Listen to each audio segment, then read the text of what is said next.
রোহিঙ্গাদের দ্রুত মিয়ানমারে প্রত্যাবাসনের জন্য ৭ দফা প্রস্তাব দিয়েছেন প্রধান উপদেষ্টা অধ্যাপক ডক্টর মোহাম্মদ ইউনূস। এর মধ্যে আছে একটি বাস্তবসম্মত রোডম্যাপ তৈরি করা। আজ কক্সবাজারে আন্তর্জাতিক সংলাপে তিনি বলেন, রোহিঙ্গা সংকট সমাধানের দায় শুধু বাংলাদেশের নয়, বৈশ্বিক সম্প্রদায়েরও রয়েছে, তাই তাদেরকে এগিয়ে আসতে হবে। ২০১৭ সালে মিয়ানমারের রাখাইনে সেনা অভিযানের মুখে ৭ লাখেরও বেশি রোহিঙ্গা বাংলাদেশে আশ্রয় নেয়। আগে থেকে আছে আরও কয়েক লাখ। সব মিলিয়ে ১৩ লাখের মতো রোহিঙ্গা কক্সবাজারের বিভিন্ন স্থানে রয়েছে, কিন্তু তাদেরকে ফিরিয়ে নিচ্ছে না জান্তা সরকার।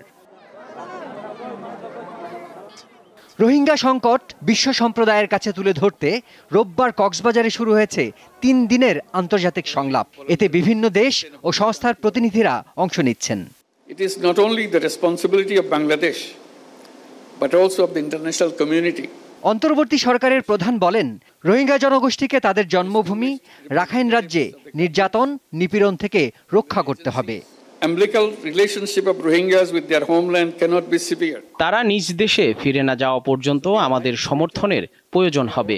যদি বিশ্ব সম্প্রদায় কার্যকর পদক্ষেপ না নেয়, তবে রোহিঙ্গাদের মাতৃভূমি থেকে সম্পূর্ণভাবে উচ্ছেদ হওয়ার ঝুঁকি তৈরি হবে। Charting a practical roadmap for their speedy, safe and dignified, voluntary and sustainable return to their homes. রোহিঙ্গাদের মিয়ানমারে প্রত্যাবাসনের লক্ষ্যে ৭ দফা প্রস্তাব উপস্থাপন করেন প্রধান উপদেষ্টা। তিনি বলেন, এখন আর বক্তব্য বিবৃতিতে সীমাবদ্ধ থাকা যাবে না, নিতে হবে কার্যকর পদক্ষেপ। We urge upon the international community to be more active in advancing peace.